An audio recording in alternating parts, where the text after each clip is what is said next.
আপনি যদি চান এই বিষয়ে বসতে চান বসবো, কিন্তু আপনার ভাই প্লিজ। আমি আপনার ভাইকে বলবো যে ইন্টারাপ্ট করাটা ঠিক হচ্ছে না। সাগর ভাই, এটা কিন্তু কোনো বিতর্কের নিয়ম না, এটা মুষ্টিযুদ্ধ খেলতে বসিনি, আমরা বাহাস করতে বসেছি। তার জানা উচিত আমি কিন্তু মুসান্নাফ আবি শাইবা থেকে অনেকগুলো দলিল পেশ করেছি যে অধ্যায়ে ফি তা'লিকি ফি তামাইম ওয়া রাকা কিতাব তিবের মধ্যে আপনি যেগুলো প্রমাণ করেছেন সেগুলো হলো তামিমা। আমি কিন্তু ইন্টারাপ্ট করি নাই।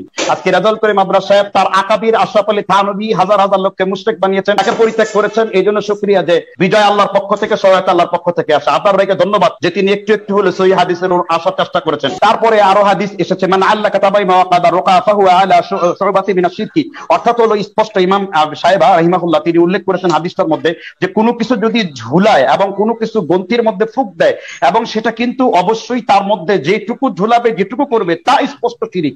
আমি তো আপনার সামনে স্পষ্ট দলিল উপস্থাপন করেছি। আজকে কেন স্পষ্টের দিকে মানুষকে ডাকতে চাচ্ছেন? মানুষকে কেন রুকিয়ার দিকে ডাকছেন না? মানুষকে কেন দোয়া কালামের দিকে ডাকছেন না? আপনি তো আজ পর্যন্ত একটি হাদিস তাও নেড়ে ঘেটে সামনে এনেছেন ইবনুল আসের, তাও সেটা তাবিজ সংক্রান্ত আনেননি। দেখা গেছে এই কোরআন নিয়ে টয়লেটের মধ্যে যাচ্ছে, এই কোরআন নিয়ে স্ত্রী ব্যবহার করছে, এই কোরআন নিয়ে সে মিথ্যা কথা বলছে, এই কোরআন নিয়ে সে উলঙ্গ হচ্ছে, অথচ কোনো সীমা রাখাই তারা রাখে নাই। অর্থাৎ তারা তাবিজকেই তামিমা বানিয়ে ফেলেছে। যে কাজ করলে শিরকের দরজা বন্ধ হবে, আর রেজাউল করিম আবরার সাহেবরা সেই কাজ না করে যেখানে যেটা করলে কিনা মানুষের শিরকের দরজা উন্মুক্ত হবে, তারা সেই কাজের মধ্যে নেমে গিয়েছে।